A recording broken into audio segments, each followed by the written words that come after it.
Hello students, how are you? So today we are going to start a new topic, and that is clause. Okay, clause is one of the most important parts in the English grammar.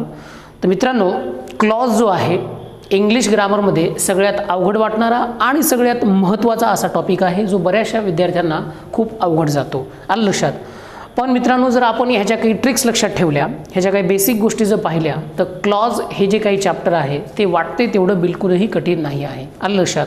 जसं की क्लॉजचे जे मुख्य दोन प्रकार पडतात, त्याच्यामध्ये पहिला प्रकार येतो मेन क्लॉज, तर दुसरा प्रकार येतो सबऑर्डिनेट क्लॉज. तुम्हाला परीक्षेमध्ये सबऑर्डिनेट क्लॉजच्या प्रकारावर प्रश्न विचारला जातो. जसं की सबऑर्डिनेट क्लॉजचे 3 प्रकार पडतात. समजा नाउन क्लॉज, ॲडजेक्टिव्ह क्लॉज आणि ॲडव्हर्ब क्लॉज. तर हे 3 क्लॉज ओळखायचे कसे, याच्या ज्या काही ट्रिक्स आहेत त्या ट्रिक्स आपण देणार आहोत. एक विशिष्ट असे काही शब्द असतात, ते शब्द जर तुम्ही पाठ केले, ते जर तुम्ही लक्षात ठेवले, तर तुम्हाला क्लॉज हे जे काही चॅप्टर आहे ते बिलकुलही कठीण वाटणार नाही. ओके, फॉर एक्झाम्पल समजा नाउन क्लॉज. नाउन क्लॉजचे प्रकार किती? मुख्य असे 4 आहेत आणि इतर असे 3 आहेत. लक्षात? असे एकंदरीत 7 प्रकार आहेत. तर मग noun clause subject of the verb, noun clause object of the verb, noun clause complement of the verb, noun clause object of the preposition. हे जे काही 4 मुख्य असे प्रकार आहेत, त्याच्या जर काही अशा ट्रिक्स लक्षात ठेवल्या तर तुम्हाला हे सहजपणे ओळखता येतात. चला, तर आपण सुरुवात करूयात क्लॉज या चॅप्टरला. ओके, तर तुम्ही बघत आहात मित्रांनो क्लॉज. तर क्लॉजला मराठी अर्थ आहे मित्रांनो उपवाक्य. ओके, किंवा यालाच तुम्ही पोटवाक्य असं सुद्धा म्हणू शकता. उपवाक्य किंवा पोटवाक्य. लक्षात? आता उपवाक्य किंवा पोटवाक्य याच्यामध्ये वाक्य हा शब्द येत आहे मित्रांनो. काय येत आहे? वाक्य हा शब्द. याचा अर्थ एक मोठंच्या मोठं वाक्य असतं, ज्याला आपण इंग्लिशमध्ये सेंटेन्स असं म्हणतो. काय म्हणतो याला? सेंटेन्स असं म्हणतो. लक्षात? आणि हे जे सेंटेन्स बनतं मित्रांनो, ते छोट्या छोट्या उपवाक्यापासून बनत असतं. कसं बनत असतं? छोट्या छोट्या उपवाक्यापासून बनत असतं. समजा हे एक उपवाक्य आहे, तर याला म्हटलं जाईल क्लॉज. ओके, हे एक उपवाक्य आहे, याला सुद्धा क्लॉज म्हणता येईल. आणि हे एक उपवाक्य आहे, याला सुद्धा क्लॉज म्हणता येईल. म्हणजे छोट्या छोट्या वाक्यापासून एक सेंटेन्स तयार होत असतं. काय तयार होत असतं? एक सेंटेन्स तयार होत असतं. आणि क्लॉज जो असतो ना, क्लॉज हा त्या सेंटेन्सचा एक छोटासा भाग असतो. काय असतो? एक छोटासा भाग असतो. आणि म्हणून क्लॉजला काय म्हटलेलं आहे? म्हणून क्लॉजला उपवाक्य म्हटलेलं आहे किंवा पोटवाक्य म्हटलेलं आहे. आलं लक्षात? क्लॉजला काय म्हटलेलं आहे? उपवाक्य किंवा पोटवाक्य. मग या उपवाक्याचे किंवा पोटवाक्याचे प्रमुख 2 प्रकार पडतात. पहिला प्रकार येतो मेन क्लॉज, तर दुसरा प्रकार येतो सबऑर्डिनेट क्लॉज. तर मग ह्या ज्या काही संकल्पना आहेत त्या तुम्हाला मी आता क्लिअर करून सांगणार आहे. ओके, तर चला, सर्वप्रथम क्लॉज म्हणजे काय? तर क्लॉज हा मोठ्या वाक्याचा एक छोटा भाग असतो, ज्यामध्ये कर्ता असतो, क्रियापद असतं. म्हणजे कर्ता किंवा क्रियापदाशिवाय क्लॉज ही संकल्पना अजिबात पूर्ण होऊ शकत नाही. म्हणून एक बेसिक गोष्ट लक्षात ठेवायची की क्लॉजमध्ये काय असतं मित्रांनो? कर्ता आणि क्रियापद असतं. म्हणजेच आता तुम्हाला या ठिकाणी एक मी वाक्य देतो. लक्षात? वाक्य असं आहे, पहा मित्रांनो. द स्टुडंट्स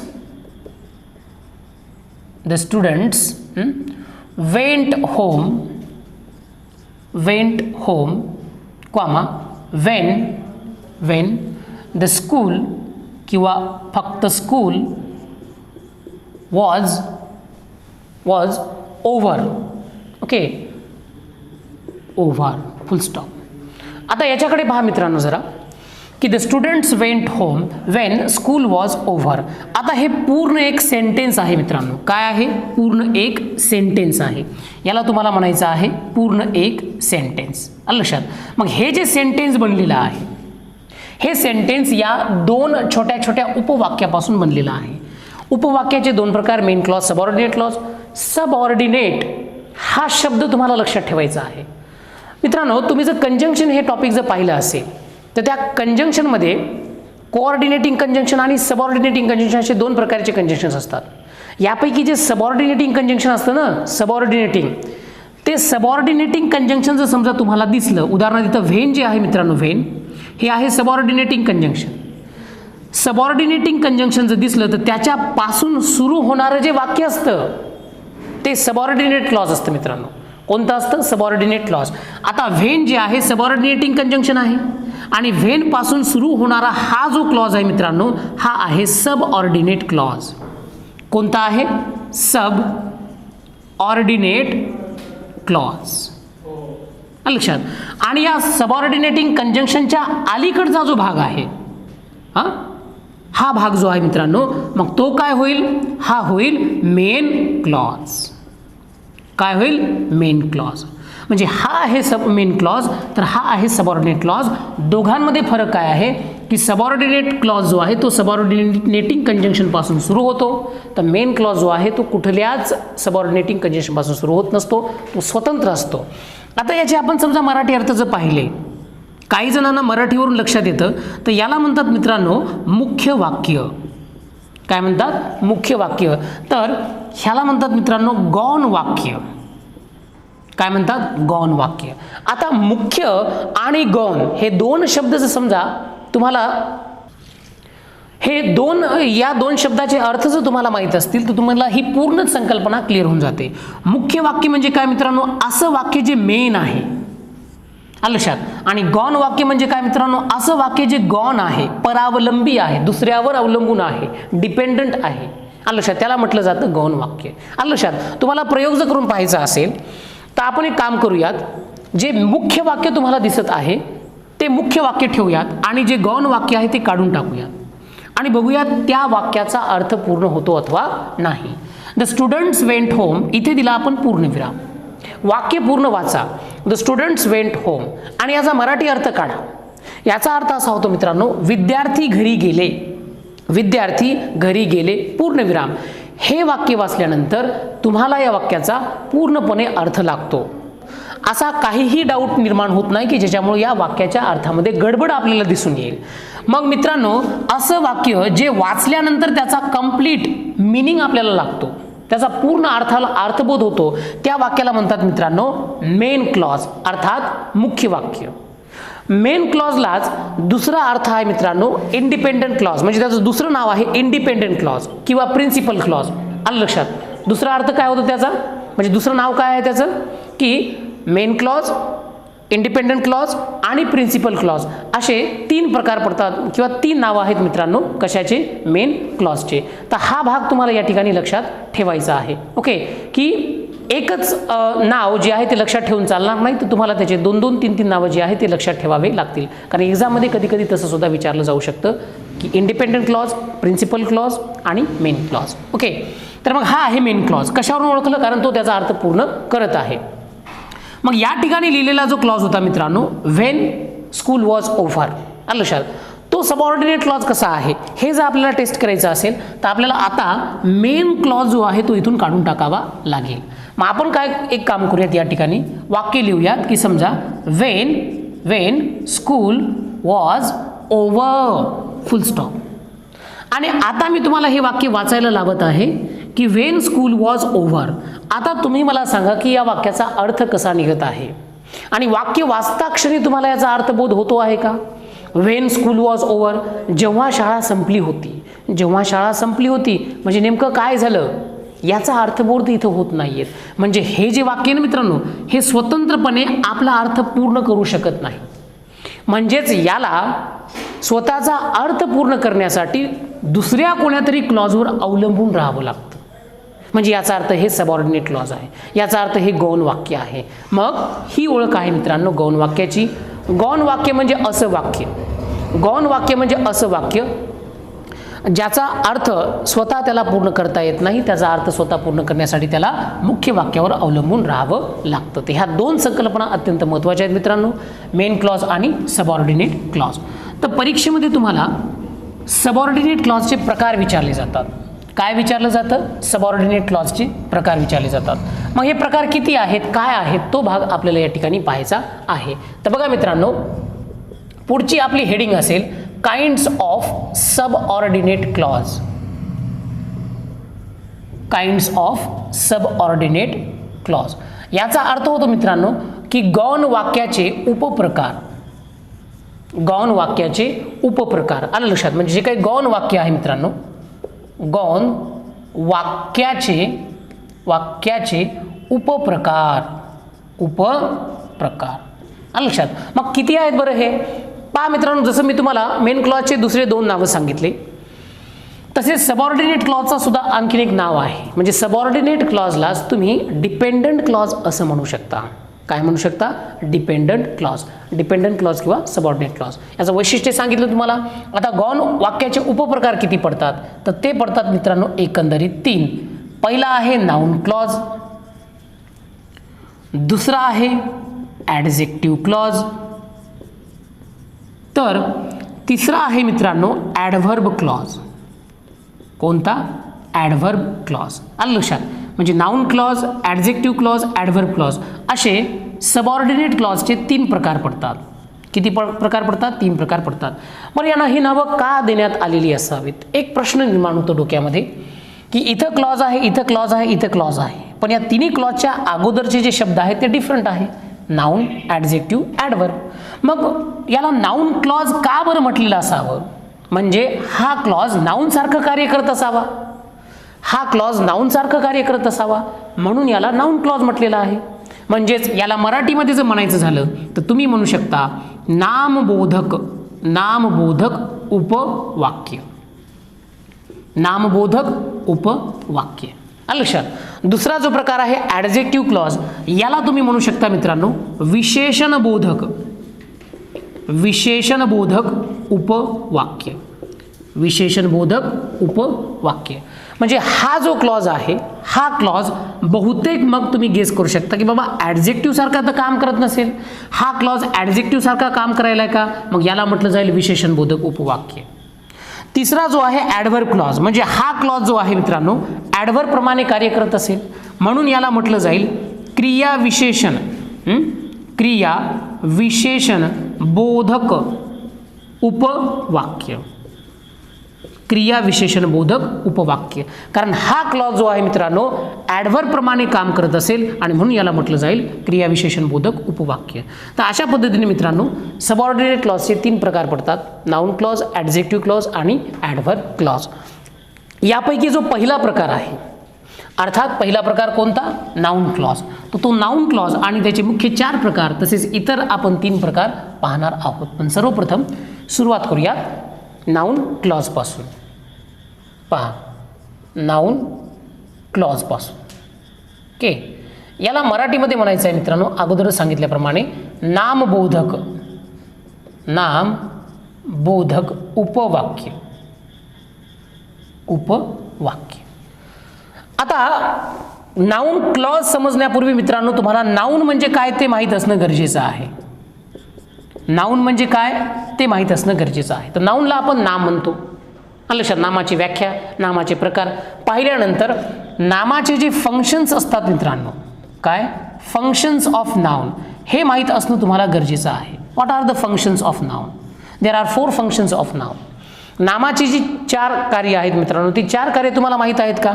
नाम वाक्यात कुठं कुठं काम करतं?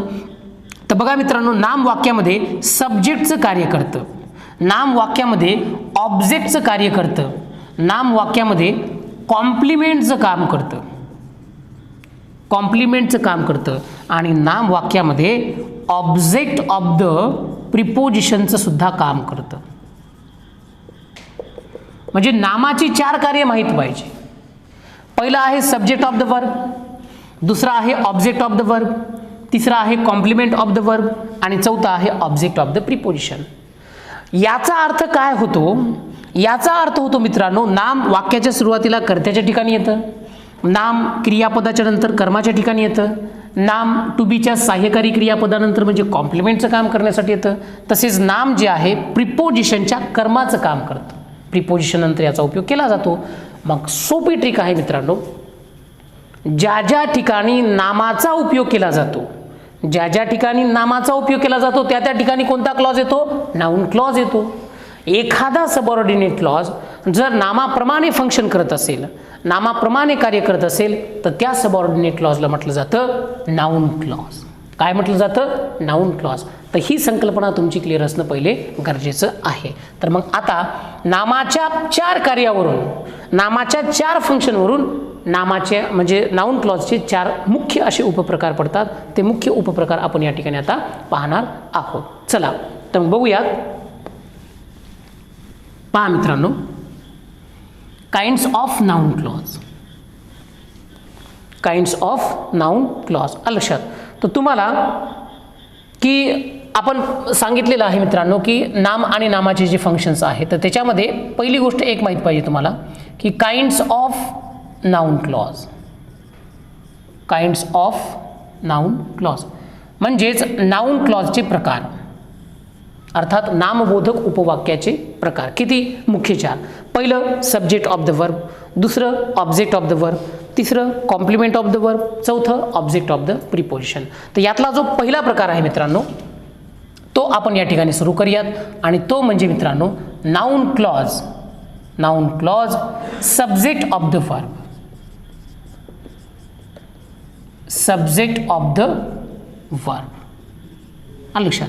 Noun clause subject of the verb हा आहे याचा पहिला प्रकार. म्हणजे नाउन क्लॉज क्रियापदाचा कर्ता. मग या ठिकाणी येणारा जो नाउन क्लॉज असेल तो क्रियापदाचा कर्ता असेल. काय असेल?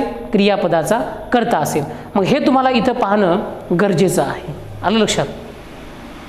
तर पहा आता noun clause subject of the verb कसा आहे. बघा मित्रांनो, तुम्हाला मी सांगितलं नाउन जे आहे वाक्यात सब्जेक्टच्या ठिकाणी येतं म्हणजे क्रियापदाच्या अगोदर येतं.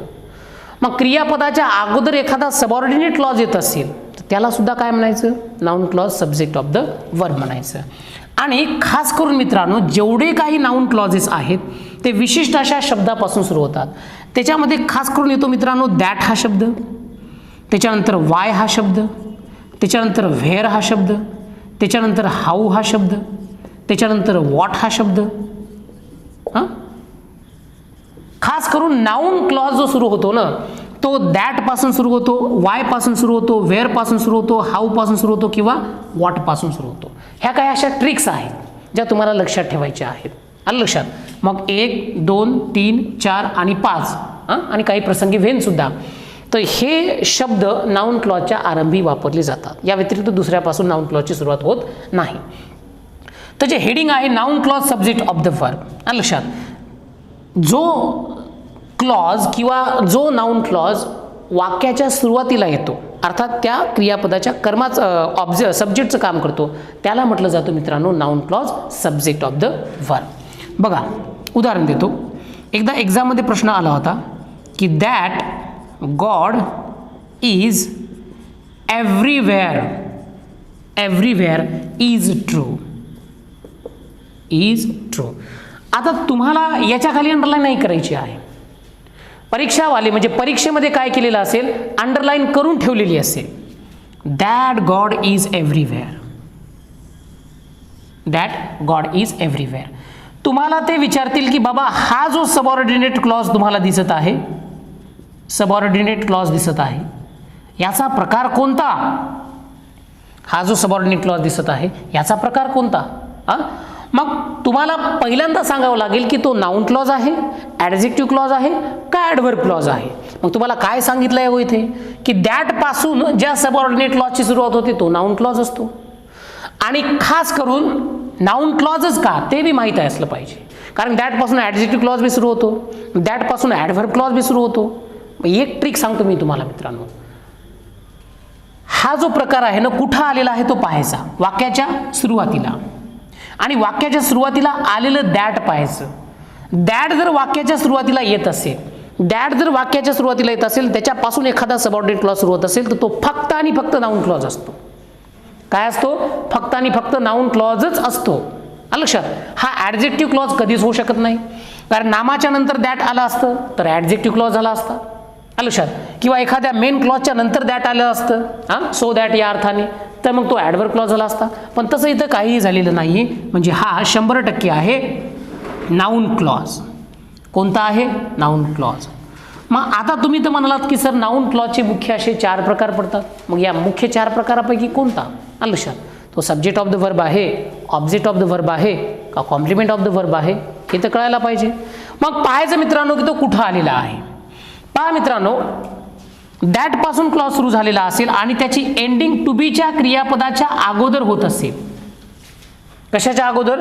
टू बीच्या क्रियापदाच्या अगोदर होत असेल तर तो फक्त एक असतो नाउन क्लॉज आणि दुसरं म्हणजे noun clause subject of the verb. यापैकी एखाद्या शब्दाने सुरुवात आणि इज पर्यंत जाऊन एंडिंग होत असेल तर त्याला म्हणायचं मित्रांनो noun clause subject of the verb.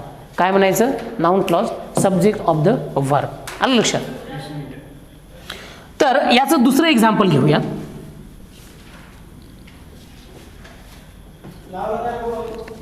Second,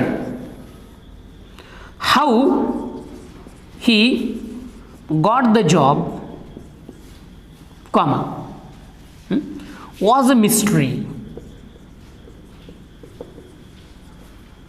How he got the job was a mystery.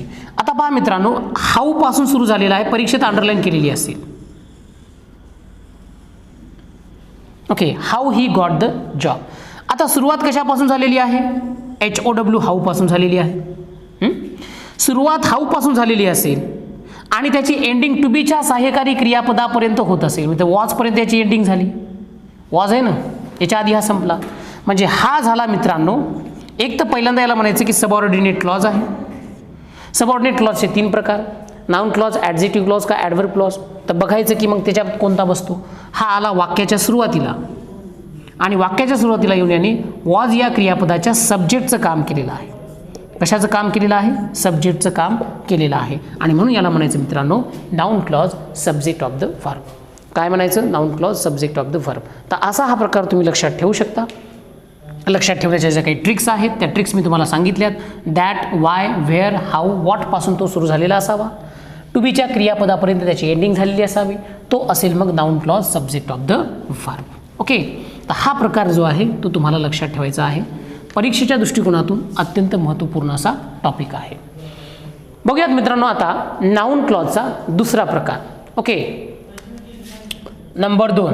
Okay, तर याला म्हणायचं मित्रांनो noun clause object of the verb.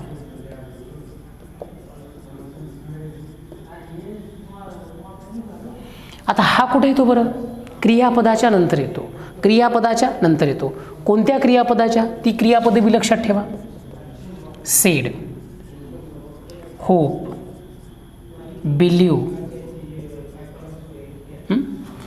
Sed, hope, believe. आता काही अशी क्रियापदं लक्षात ठेवा. उदाहरणार्थ थिंक एक आहे याच्यामध्ये. आलं लक्षात? म्हणजे सेड एक लक्षात ठेवा, होप एक लक्षात ठेवा, बिलीव एक लक्षात ठेवा, थिंक एक लक्षात ठेवा. या क्रियापदाच्या नंतर मी सांगितलेल्या शब्दापैकी एखाद्या शब्दापासून एखादा सबऑर्डिनेट क्लॉज सुरू होत असेल तर त्याला म्हणायचं noun clause object of the verb. उदाहरणार्थ समजा he said that, he said that he was a king, he was a king. Underline करून दिलेली असेल परीक्षेमध्ये तुम्हाला अशी. मग पाहायचं सेडच्या नंतर येत आहे का? सेडच्या नंतर येत असेल तर मग तो असेल मित्रांनो noun clause object of the verb. कारण वर्बच्या नंतर काय येत असतं? ऑब्जेक्ट येत असतं. पण या वाक्यामध्ये मित्रांनो ऑब्जेक्टचं काम हा पूर्ण सबऑर्डिनेट क्लॉज करत आहे, म्हणून हा आहे noun clause object of the verb. Okay, चला दुसरं घेऊयात. नो या क्रियापदानंतर सुद्धा याचा उपयोग केला जातो मित्रांनो. त्याचं एक उदाहरण देतो. आय नो दॅट किंवा I know Y she is absent today. I know why she is absent today. पहा मित्रांनो नो क्रियापद आहे. नो या क्रियापदानंतर वाय पासून सबऑर्डिनेट क्लॉज सुरू झालेला आहे. Y she is absent today. आलं लक्षात? हा आहे सबऑर्डिनेट क्लॉज. ओके, कशानंतर आला? नोच्या नंतर आला. मग नोच्या नंतर जर आला समजा, नो या वर्बच्या नंतर जर आला तर त्याला म्हणायचं noun clause object of the verb. Noun clause object of the verb. पहिल्यांदा म्हणायचं की तो नाउन क्लॉज आहे, तो नाउन क्लॉज आहे. तर नाउन क्लॉजचे 4 मुख्य प्रकार. त्याच्यापैकी कोणता? Subject of the verb, object of the verb. तर मग हा असेल मित्रांनो object of the verb. Okay student, so इथं आपण नाउन क्लॉज म्हणजे काय त्याचं वैशिष्ट्य पाहिलं आणि नाउन क्लॉजच्या मुख्य 4 प्रकारापैकी आपण 2 प्रकार आजच्या लेक्चरमध्ये कंप्लीट केले. इतर जे काही प्रकार आहेत नाउन क्लॉजचे ते आपण नेक्स्ट लेक्चरमध्ये स्टडी करूत. तोपर्यंत थांबूत. Thank you very much.